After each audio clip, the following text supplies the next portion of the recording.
अर्थ education centre में आपका स्वागत है। आज हम लोग GK GS practice set series number 3 हम लोग करेंगे। यदि इस चैनल पर आप लोग पहली बार विजिट किए हैं तो चैनल को सब्सक्राइब करके बेल आइकन को दबाना ना भूलें। आज का सेट का जो होगा, अगर आप इस सेट में 35 प्लस स्कोर करते हैं तो आप एक्सेलेंट माना जाएगा, आपकी तैयारी बहुत अच्छी है। अगर 30 से 35 अगर आप स्कोर करते हैं इसमें तो आपकी तैयारी अच्छी है, और अगर आप 25 से 30 है तो आपको इम्प्रूवमेंट करने की ज़रूरत है। आप एवरेज आपकी तैयारी है। तो चलिए हम लोग वीडियो को शुरू करते हैं। ये जेपीएससी, बीपीएससी और Bihar SI, SSC, railway, UPSC सभी प्रतियोगिता परीक्षाओं के लिए काफ़ी महत्वपूर्ण होने वाला है। इसमें आपको 50 क्वेश्चन देखने को मिलेंगे। तो चलिए हम लोग वीडियो को शुरू करते हैं देर ना करते हुए। पहला सवाल है, लूनर कास्टिक के नाम से जाना जाता है।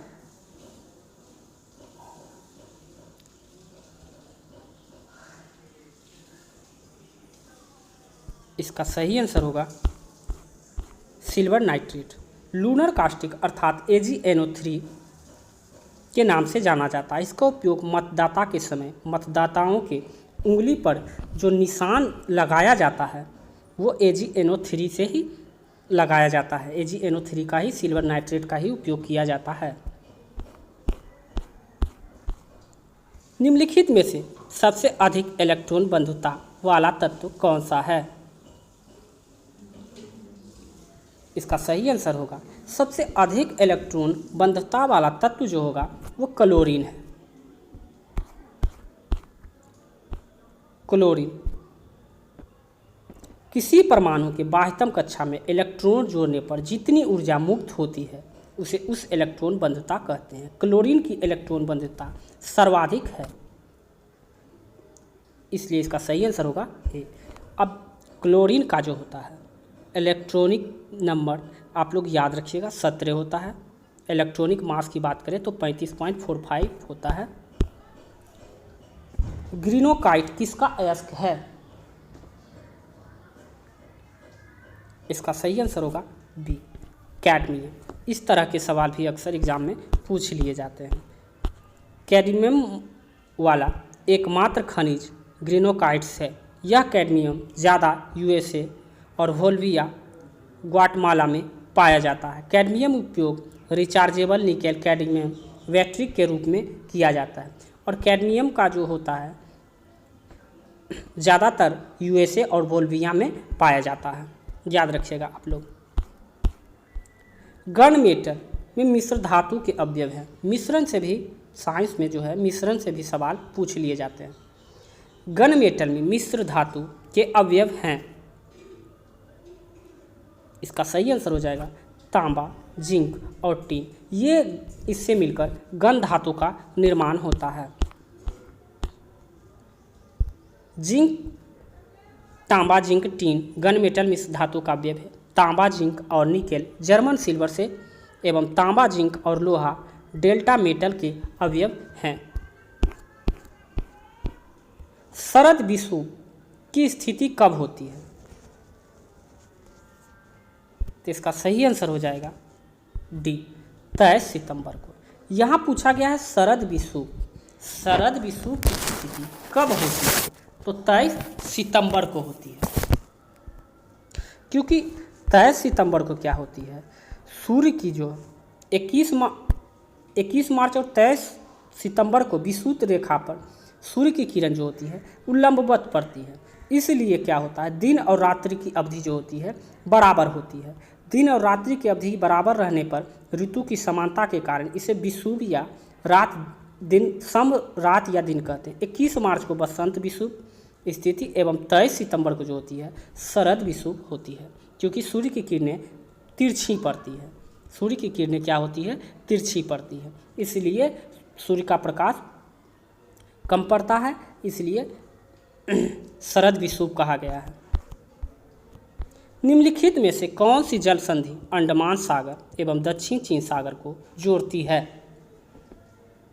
ये आप देखते ही इसका आंसर कर लिए होंगे। इसका होगा ए, मलक्का जल संधि। मलक्का जल संधि जो है मलक्का जल संधि जो है अंडमान सागर और दक्षिण चीन सागर को जोड़ती है। सुंडा जल संधि जावा और हिंद महासागर, युकाटन जल संधि मैक्सिको की खाड़ी, कैरिबियन सागर और पाक जल संधि पाक की खाड़ी, बंगाल की खाड़ी को जोड़ती है। अब है ग्रेट कैनियन बांध किस नदी पर स्थित है? इसका सही आंसर होगा कोलोराडो नदी पर। ग्रेट कैनियन एवं हूवर बांध के नाम से भी ग्रेट कोलोराडो नदी पर स्थित है, जो कि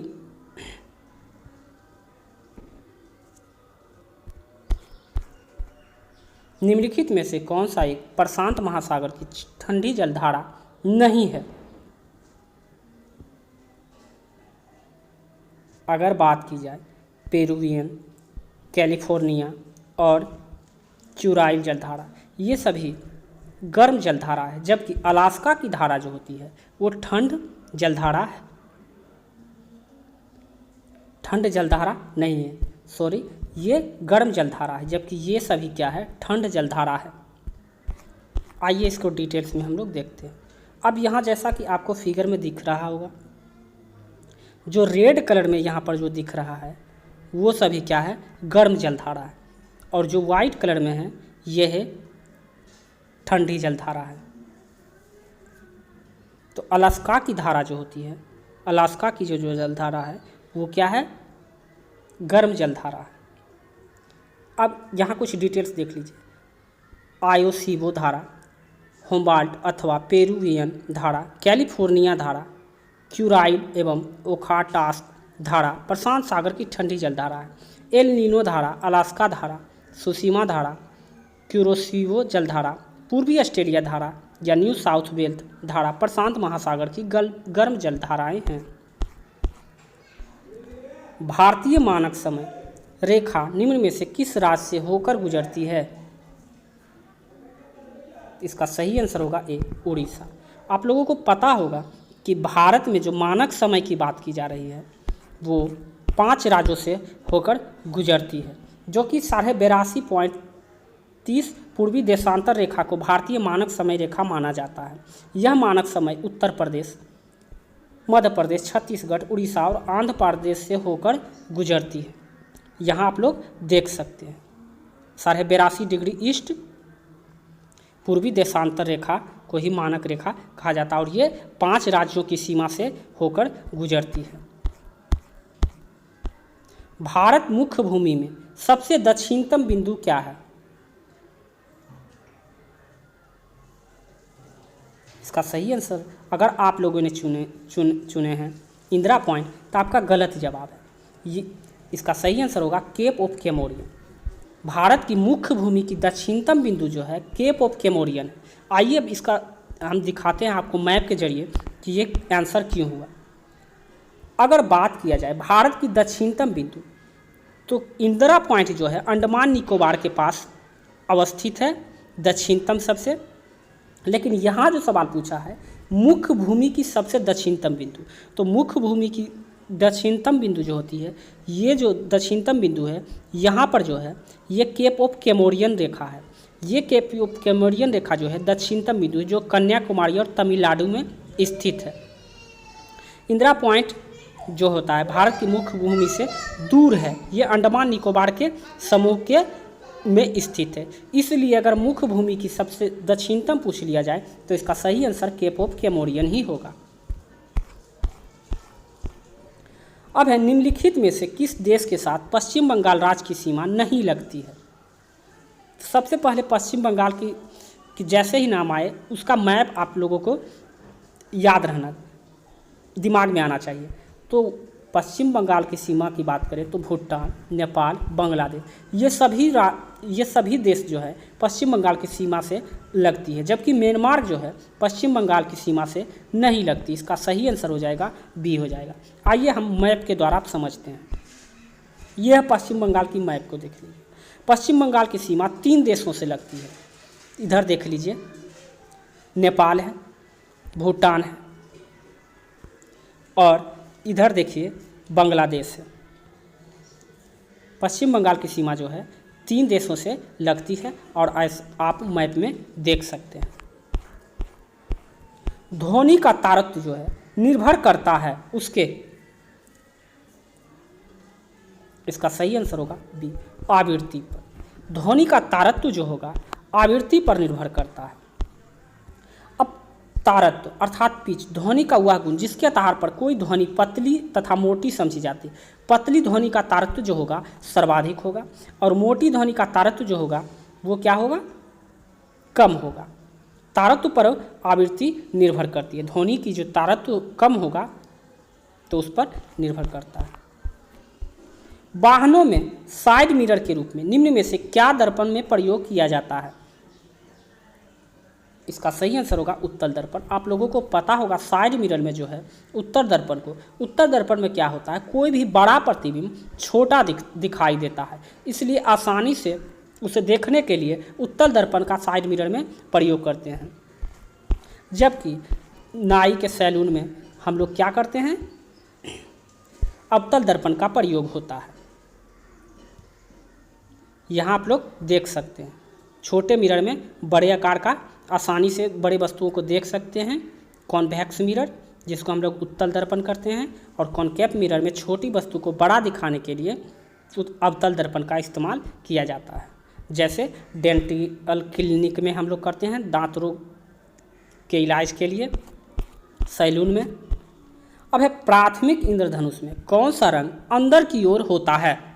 यहाँ क्या पूछा है, इंद्रधनुष में कौन सा रंग अंदर की ओर होता है? तो हम लोग क्या पढ़े हैं, बैनी आपीनाला। इसका सही आंसर हो जाएगा बी, बैगनी। अब आइए फिगर के माध्यम से हम लोग इसको समझाते हैं। यहाँ देखिए अंदर की ओर का भाग को पूछा है, अंदर की ओर क्या है, बैगनी है, जबकि बाहर की ओर की भाग का क्या है, रेड है। बैनी आपीनाला पढ़े हैं, जिसे हम फिग्योर इंग्लिश में कहते हैं। अब बात करते हैं इंद्रधनुष जो है सूर्य के विपरीत दिशा में दिखाई पड़ता है। अगर सूर्य पूरब की दिशा में है तो इंद्रधनुष पश्चिम की दिशा में दिखाई देगा। अगर सूर्य पश्चिम दिशा में आ गया तो इंद्रधनुष जो होगा पूरब चला जाएगा। अर्थात सूर्य के हमेशा विपरीत दिखाई पड़ता है क्या, इंद्रधनुष। निम्नलिखित में से कौन सा विद्युत चुंबकीय तरंग है? इसका सही आंसर होगा प्रासरव तरंगे, बीटा किरणें, ए बी दोनों। अब हम लोग पहले जानते हैं विद्युत चुंबकीय तरंग कहते किसको हैं। दृश्य प्रकाश तरंगे, पराबैंगनी किरणें, रेडियो तरंगे, एक्स किरणें और गामा आदि तरंग जो होते हैं वैद्युत चुंबक तरंगे हैं।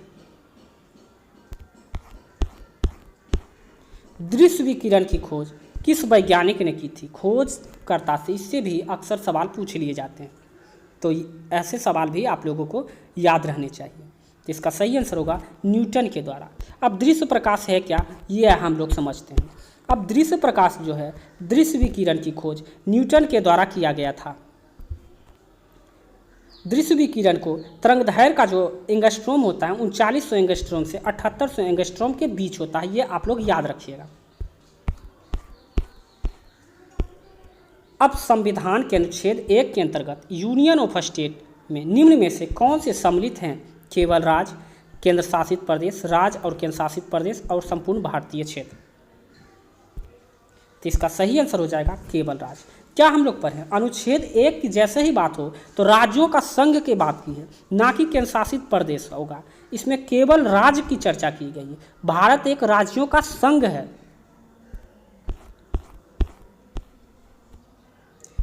अनुच्छेद 1 के अनुसार यूनियन ऑफ स्टेट्स में केवल राज्य शामिल होते, केंद्र शासित प्रदेश नहीं। अनुच्छेद 1 भारत के अर्थात इंडिया राज्य का संघ होगा।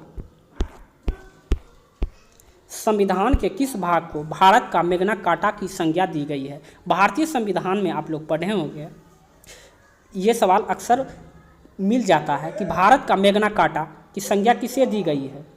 तो इसका सही आंसर होगा भाग 3। भारत में आप लोग पढ़े होंगे कि संविधान के भाग 3 में वर्णित मूल अधिकार भारत के मैग्ना कार्टा की संज्ञा दिया।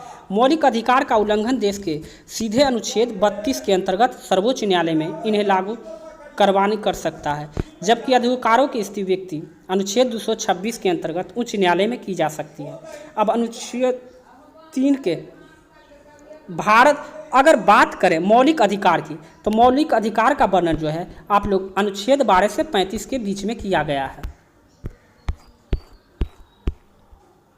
संसदीय प्रणाली में शून्यकाल किस देश की देन है? तो इसका सही आंसर होगा यह किसी देश से नहीं लिया गया है। भारत में जो संसदीय प्रणाली है, शून्यकाल जो है वह खुद भारत का ही है।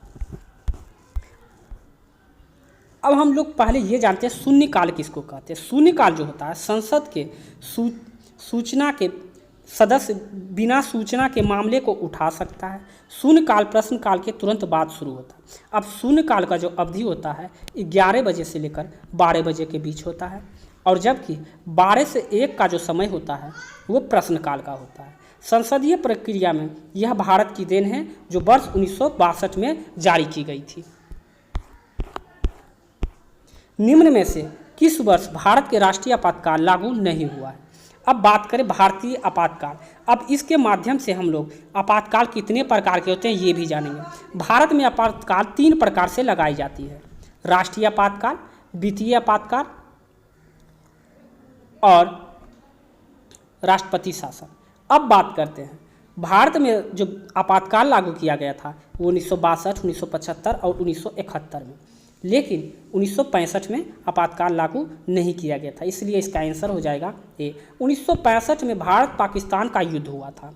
उस समय जब 1962 में भारत चीन के युद्ध में आपातकाल राष्ट्रीय आपातकाल लगाया गया था, तो इसकी अवधि जो 1962 से 1968 थी, इसलिए भारत पाकिस्तान के युद्ध में इसे दोबारा लागू करने की आवश्यक नहीं पड़ी। अब 1952 के तहत जो होते हैं 1952, 1956 आपातकाल जो होता है 352, 356 और 360। 360 के तहत जो आपातकाल लागू किया जाता है वो वित्तीय आपातकाल लागू किया जाता है, जो कि अभी तक भारत में एक बार भी लागू नहीं किया गया है। और 352 के तहत जो आपातकाल लागू किया जाता है वो राष्ट्रपति शासन, और 356 के तहत जो लागू किया जाता है ये युद्ध की स्थिति में बाहरी आक्रमण के समय में ये लागू किया जाता है राष्ट्रीय आपातकाल, जिसे हम लोग राष्ट्रीय आपातकाल कहते हैं। द्वितीय पिछड़ा वर्ग आयोग का गठन किसकी अध्यक्षता में हुआ था? बात हो रही है द्वितीय पिछड़ा वर्ग की, पहली की नहीं। अगर पहली की बात होती तो काका कालेकर समिति आयोग की गठन की अध्यक्षता में पहला पिछड़ा वर्ग आयोग का गठन हुआ था, लेकिन यहाँ द्वितीय पिछड़ा वर्ग की बात की जाए तो द्वितीय पिछड़ा वर्ग के होगा, इसका आंसर हो जाएगा बीपी मंडल। बीपी मंडल आयोग की सदस्य की अध्यक्षता में पिछड़ा वर्ग आयोग का गठन किया गया था, जो वर्ष 1979 में मोरारजी देसाई की सरकार में बीपी मंडल की अध्यक्षता में पिछड़ा वर्ग का आयोग का गठन किया गया था। सदन की अनुमति के बिना कोई भी सदस्य कितनी अवधि के अधिक समय के लिए सदन की सभी बैठक के अनुपस्थित रहता है तो सदन उसके पद रिक्त घोषित कर सकता है। इसका सही आंसर होगा डी। यहाँ 2 माह नहीं हो सकता, क्योंकि कोई भी सदस्य जो होता है सदन में अगर 60 दिनों तक अनुपस्थित रहता है तो उसकी सदस्यता जो होती है वह रिक्त समाप्त हो जाती है, रिक्त समझी जाती है। इसको हम 2 महीने के में नहीं हम बोल सकते हैं, क्योंकि मंथ जो होता है कोई 30 दिन का होता है, कोई 31 दिन का होता है, इसलिए इसको हम 2 माह में कन्वर्ट नहीं कर सकते हैं। इसलिए इसका सही आंसर जो होगा 60 दिन, 60 डे, 60 दिन ही होगा, याद रखिएगा आप लोग।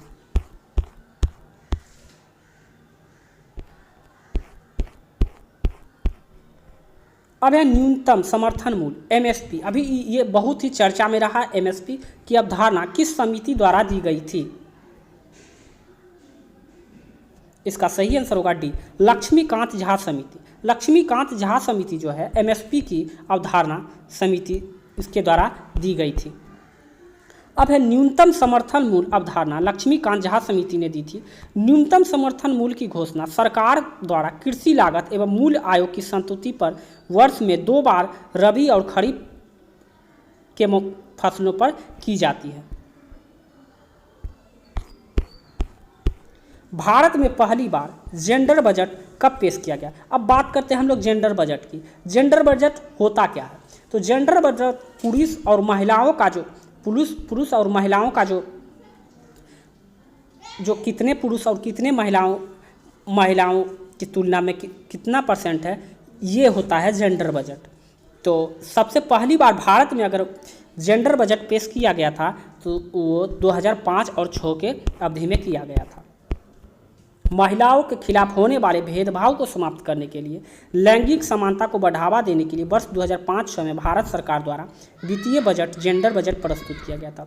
ये बजट इसलिए है, जेंडर बजट इसको कहते हैं कि महिलाओं पर जो भेदभाव हो रहे थे उसको समानता को दूर करने के लिए, लैंगिक समानता को बढ़ाने के लिए भारत में पहली बार वर्ष 2005-06 में जेंडर बजट पेश किया गया था। अब है निम्नलिखित में से कौन सा बहुआयामी गरीबी सूचकांक के आयामों में शामिल नहीं है? तो अगर बात करें गरीबी सूचकांक के आयाम में तो स्वास्थ्य, शिक्षा, जीवन निर्वाह का स्तर शामिल होता है, जबकि खुशहाली इस लिस्ट में नहीं है। और यहाँ पूछा गया कौन सा शामिल नहीं है, तो इसका आंसर हो जाएगा सी। अब आइए इसको हम लोग देखते हैं। अगर बात किया जाए हेल्थ का तो स्वास्थ्य का जो होता है 1/3 भाग होता है जो कि शामिल होता है गरीबी सूचकांक आयोग में। अगर बात की जाए शिक्षा का तो 1/3 भाग, और लिविंग स्टैंडर्ड जो होते हैं 1/3 भाग, लेकिन खुशहाली इसके अंतर्गत नहीं आता। और ये जारी कौन करता है? ये जारी करता है UNDP, united nation development programme द्वारा जारी जो होता है बहुआयाम ग्रामीण सूचकांक 3 आयाम स्वास्थ्य, शिक्षा और जीवन निर्वाह के स्तर पर के लिए ये जारी किया जाता है। गुप्त संवत की शुरुआत किसने की थी? अब गुप्त संवत की बात की जाए, यहाँ पर गुप्त वंश का अगर संस्थापक पूछ लिया जाए तो श्री गुप्त जरूर होंगे, लेकिन गुप्त वंश की शुरुआत किसने की थी? तो इसका सही आंसर हो जाएगा ए, चंद्रगुप्त प्रथम के द्वारा ही गुप्त संवत की शुरुआत जो है चंद्रगुप्त प्रथम के द्वारा की गई थी, जबकि इसके संस्थापक की बात की जाए तो श्री गुप्त हैं। अब गुप्त वंश की शुरुआत जो है चंद्रगुप्त प्रथम ने 319 से 20 ईस्वी में की थी। चंद्रगुप्त प्रथम ने लिच्छवी कुमार देवी से विवाह किया। ऐतिहासिक अभिलेख में श्रीगुप्त को घटोत्कच गुप्त महाराज कहा गया, जबकि चंद्रगुप्त प्रथम को महाराज धीराज की उपाधि दी गई थी। अब कुतुबुद्दीन ऐबक की राजधानी कहाँ थी? कुतुबुद्दीन ने अपनी राजधानी कहाँ बनाई थी? तो इसका सही आंसर हो जाएगा लाहौर। अब कुतुबुद्दीन जब दिल्ली सल्तनत का पहला शासक एवं गुलाम वंश का संस्थापक थे तो उन्होंने 4 वर्ष 1206 से 1210 के दरमियान में शासन किया। वह मोहम्मद गोरी का गुलाम था। उसने अपनी राजधानी लाहौर बनाई और उन्होंने अपाल लक्ष्य बख्श, पील बख्श और हातिम द्वितीय कुरान बख्श के उपाधि भी इन्होंने धारण की। अलाई दरवाजा अथवा कुश्क-ए-शिकार का निर्माण किस शासक ने किया था? तो इसका सही आंसर हो जाएगा सी, अलाउद्दीन खिलजी। अब बात करें अलाउद्दीन खिलजी ने ही अलाई दरवाजा, जमायत खां का मस्जिद आदि का निर्माण अलाउद्दीन खिलजी ने करवाया था। अपनी प्रारंभिक सफलताओं से प्रोत्साहित होकर अलाउद्दीन ने सिकंदर द्वितीय सानी की उपाधि ग्रहण कर इसका उल्लेख अपने सिक्कों में करवाया था। तारीख-ए-फिरोज शाही की रचना किसके द्वारा की गई थी? ये बहुत ही प्रसिद्ध एक काव्य है तारीख-ए-फिरोज शाही। इसके प्रसिद्ध रचनाकार जो हैं जियाउद्दीन बर्नी है। ये मध्यकालीन भारत की एक प्रसिद्ध पुस्तक है तारीख-ए-फिरोज शाही, जियाउद्दीन बर्नी के द्वारा लिखी पुस्तक है। सांप्रदायिक पंचाट की घोषणा किस वर्ष की गई थी? सांप्रदायिक पंचाट की घोषणा जो है वर्ष 1932 ईस्वी में की गई थी। अब आइए इसके बारे में हम लोग देखते हैं। अगस्त 1932 में ब्रिटिश प्रधानमंत्री रेमजे मैकडोनाल्ड ने सांप्रदायिक पंचायत अर्थात कॉमनवेल्थ अवार्ड और मैकडोनाल्ड अवार्ड की उपाधि घोषणा की। यह अंग्रेजों द्वारा भारत में अपनाई गई। इसमें क्या होता था कि फूट डालो और राज करो की नीति का एक अन्य उदाहरण भी था। खेरा का युद्ध कब हुआ था? अगर खेरा युद्ध की बात की जाए तो यह वर्ष 1707 ईस्वी में खेरा का युद्ध हुआ था। अब खेरा का युद्ध जो हुआ था वो छत्रपति शिवाजी और साहू और ताराबाई की सेना के मध्य में अक्टूबर 1707 ईस्वी में हुआ था। यह युद्ध में साहू विजयी हुआ और साहू को शिवाजी द्वितीय के नाम से भी जाना जाता है। क्लोरोफिल में पाए जाने वाला धातु कौन सा है? अब क्लोरोफिल है जिसके कारण पत्तियों का रंग हरा होता है। इसमें पाए जाने वाला जो धातु होता है वो मैग्नीशियम होता है। क्लोरोफिल जो होता है मैग्नीशियम धातु पाया जाता है, जो पर्णहरित या हरित लवक या पर्णहरिम या क्लोरोफिल के नाम से भी जाना जाता है, जिसमें कि एक प्रोटीन युक्त जटिल रासायनिक यौगिक है। यह वर्णक पत्तों के रंग के इसी के कारण पत्ते का रंग जो होता है हरा होता है। त्रिवर्णी कपाट पाया जाता है। यह हृदय से रिलेटेड प्रश्न है, हार्ट से रिलेटेड, तो इसका सही आंसर हो जाएगा दाएं अलिंद से दाएं निलय के बीच। अब आइए हम लोग इसको फिगर के माध्यम से समझते हैं।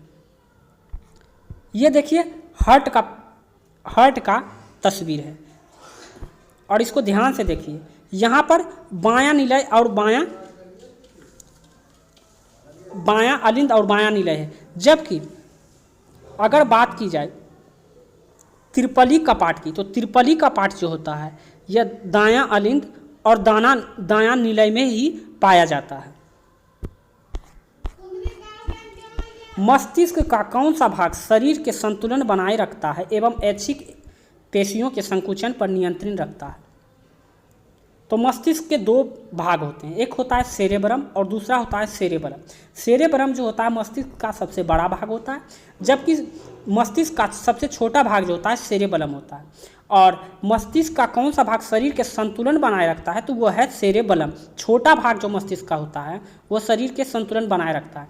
अगर ताप को नियंत्रण कौन करता है तो वो हाइपोथैलेमस होता है, जो मस्तिष्क का भाग जो शरीर के ताप को संतुलन करता है। लेकिन यहाँ पूछा गया है मस्तिष्क के कौन से भाग शरीर के संतुलन बनाए रखता है, तो वह है सेरेबलम, जिसको छोटा लिटिल ब्रेन के नाम से भी जाना जाता है, जो ऐच्छिक पेशियों को संकुचन पर नियंत्रण करता है। ऐच्छिक पेशी जो हम अपनी इच्छा अनुसार कर सकते हैं उसे ऐच्छिक पेशी कहते हैं, जैसे बोलना, हंसना, रोना, ये सब ऐच्छिक पेशी है।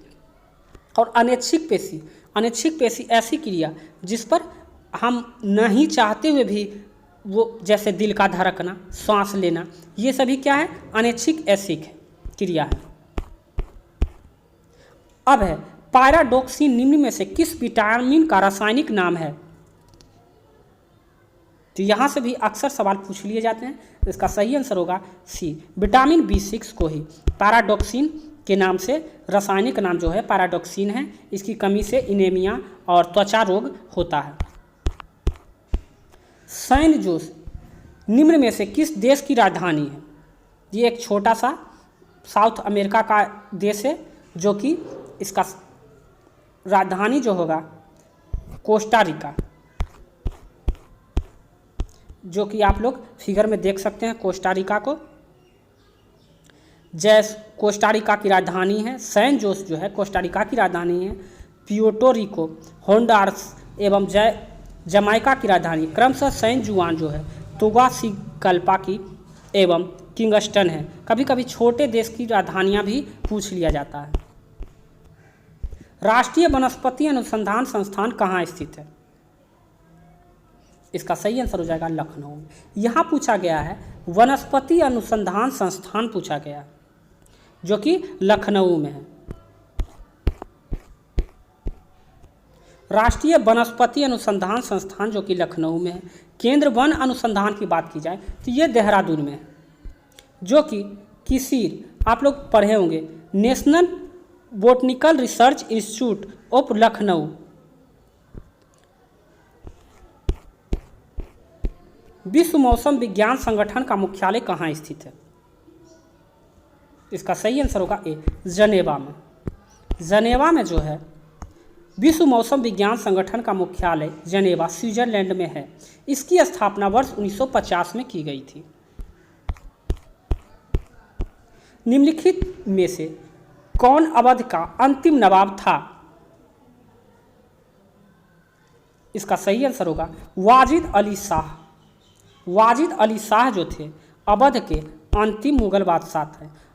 अवध का अंतिम नवाब वाजिद अली शाह बना था। इसी के शासनकाल के अवध में कुशासन का इल्ज़ाम लगाकर अंग्रेजों ने इन्हें 1856 ईस्वी में अवध को अपने साम्राज्य में मिला लिया और तब से ब्रिटिश इंडिया कंपनी की स्थापना हो गई थी। और ये भी एक 1857 की क्रांति का प्रमुख कारण बताया जाता है। पूर्ण स्वाधीनता का प्रस्ताव कांग्रेस के किस अधिवेशन में पारित किया गया था? इसका सही आंसर होगा सी, लाहौर अधिवेशन। लाहौर अधिवेशन में पूर्ण स्वाधीनता का प्रस्ताव कांग्रेस ने 1929 ईस्वी को पारित किया था। इस अधिवेशन की अध्यक्षता जवाहरलाल नेहरू ने की थी। बंगाल विभाजन की घोषणा के बाद किसके नेतृत्व में मुसलमानों का एक शिष्टमंडल वायसराय लॉर्ड मिंटो से मिला था? इसका सही आंसर होगा आगा खां। बंगाल विभाजन के घोषणा के बाद 1 अक्टूबर 1906 को मुसलमान एक शिष्टमंडल आगा खां के नेतृत्व में वायसराय लॉर्ड मिंटो से शिमला में मिला था। हिंदुस्तान सोशलिस्ट रिपब्लिक एसोसिएशन का गठन किस वर्ष किया गया था? तो इसका सही आंसर होगा वर्ष 1928 ईस्वी को। हिंदुस्तान सोशलिस्ट रिपब्लिक एसोसिएशन की स्थापना वर्ष 1928 ईस्वी में दिल्ली में फिरोज शाह कोटला मैदान में की गई थी, जो कि फिरोज शाह कोटला मैदान अब अरुण जेटली स्टेडियम के नाम से जाना जाता है। इस संगठन के संस्थापक भगत सिंह, सुखदेव एवं चंद्रशेखर आजाद थे। पहले इसे हिंदुस्तान रिपब्लिक एसोसिएशन के रूप से भी जाना जाता था। निम्नलिखित में से किस योजना के डिक्की बर्ड प्लान के नाम से भी जाना जाता है? इसका सही आंसर होगा ए, माउंटबेटन योजना को ही, जिसके तहत भारत पाकिस्तान भी अलग हुआ था और जिसके तहत भारत की आज़ादी भी सुनिश्चित हुई थी। माउंटबेटन ने डिक्की योजना के उपनाम से भी जाना जाता है। लॉर्ड माउंटबेटन भारत का और भारत के अंतिम गवर्नर जनरल की बात की जाए तो माउंटबेटन ही हैं, जिनका गठन जो है 3 जून 1947 को किया गया था। निम्नलिखित में से कौन सा भारत का सबसे बड़ा हड़प्पा कालीन स्थल है? इसका सही आंसर होगा बी, राखी गढ़ी। राखी गढ़ी जो है भारत में हड़प्पा कालीन स्थल में सबसे बड़ा स्थल है। राखी गढ़ी यह 500 हेक्टेयर क्षेत्र में फैला है। राखी गढ़ी हरियाणा हिसार जिले में स्थित है। इसे पूर्व हड़प्पा सभ्यता बस्ती स्थल के रूप में जाना जाता है। यहाँ पर आप लोग फिगर में देख सकते हैं राखी गढ़ी है, जो कि भारत का हिस्सा है, जो कि हरियाणा में पड़ता है। किस धर्म का यह मत है कि मोक्ष इस जीवन में ही संभव है, इसे प्राप्त करने के लिए मृत्यु आवश्यक नहीं है? इसका सही आंसर होगा बौद्ध धर्म। बौद्ध धर्म में इसका जिक्र था कि मोक्ष जो होता है इस जीवन में संभव है, इसे प्राप्त करने के लिए मृत्यु की आवश्यकता नहीं होती है। बौद्ध धर्म के अनुसार मोक्ष प्राप्त करने के लिए मृत्यु की आवश्यकता नहीं होती, जीवित रहने के लिए भी मोक्ष की प्राप्त किया जा सकता है। बौद्ध धर्म ईश्वर तथा आत्मा को नहीं मानता है। प्रकाश का एक माध्यम से दूसरे माध्यम में जाने के लिए निम्न में से क्या नहीं बदलता है? तो प्रकाश में एक माध्यम से दूसरे माध्यम जाने के लिए तरंगदैर्घ्य और वेग बदल जाता है, लेकिन आवृत्ति नहीं बदलती है। इसका आंसर हो जाएगा बी, आवृत्ति। प्रकाश एक माध्यम से अगर दूसरे माध्यम में जाती है तो उसका तरंगदैर्घ्य और वेग बदल जाता है, लेकिन आवृत्ति जो होती है वो नहीं बदलती है। डूबते हुए सूरज की लाल दिखाई देना प्रकाश के किस परिघटना से संबंधित है? इसका सही आंसर होगा सी, प्रकीर्णन। प्रकाश के प्रकीर्णन जो होता है के कारण ही सूर्य का डूबना सूर्य के लाल दिखाई देता है। श्वेत प्रकाश किसी माध्यम से होकर गुजरती है तो माध्यम में उपस्थित धूल कण इत्यादि से टकराकर चारों तरफ बिखर जाती है, जिससे प्रकाश की प्रकीर्णन ही कहा जाता है। निम्न में से किसका उपयोग खाना बनाने के बर्तनों में ना चिपकने वाली परत चढ़ाने में किया जाता है? इसका सही आंसर होगा बी, टेफ्लॉन। टेफ्लॉन का प्रयोग जो होता है, जिसके इस्तेमाल से क्या होता है, बर्तन में खाना बनाने पर नहीं चिपकता है। भारत में सर्वप्रथम किस राज्य के विशेष राज्य का दर्जा दिया गया था? इसका सही आंसर होगा बी, असम। भारत में सर्वप्रथम जो है असम राज्य को विशेष राज्य का दर्जा प्राप्त किया गया था, जो कि सर्वप्रथम 1969 ईस्वी में असम राज्य विशेष राज्य का दर्जा दिया गया। वर्तमान में 11 भारतीय राज्यों में विशेष राज्य का दर्जा प्राप्त है। दल बदल आज के सवाल का आखिरी सवाल है। दल बदल अधिनियम संविधान के किस अनुसूची में वर्णित है? इसका सही आंसर होगा डी, 10वीं अनुसूची में। 52वां संविधान संशोधन दल बदल परिवर्तन के आधार पर निहितार्थ के बारे में उपबंध संविधान के 10वीं अनुसूची में वर्णित है। इस अधिनियम में तत्कालिक प्रधानमंत्री राजीव गांधी के कार्यकाल के दौरान 52वां संविधान संशोधन 1985 में पारित किया गया था। इस तरह से आज का सेट 3 समान अध्ययन का कंप्लीट हो गया। तो यदि आपको यह वीडियो अच्छा और हेल्पफुल लगा हो तो चैनल को सब्सक्राइब करके बेल आइकन को दबाना ना भूलें और लाइक और कमेंट करके बताइए कि आपको यह सीरीज कैसी लग रही है। और इसका पीडीएफ प्राप्त करने के लिए डिस्क्रिप्शन के नीचे हमारा पीडीएफ का लिंक दिया हुआ, वहाँ से जाकर आप पीडीएफ प्राप्त कर सकते हैं। मिलते हैं हम लोग नेक्स्ट वीडियो में। अभी के लिए बस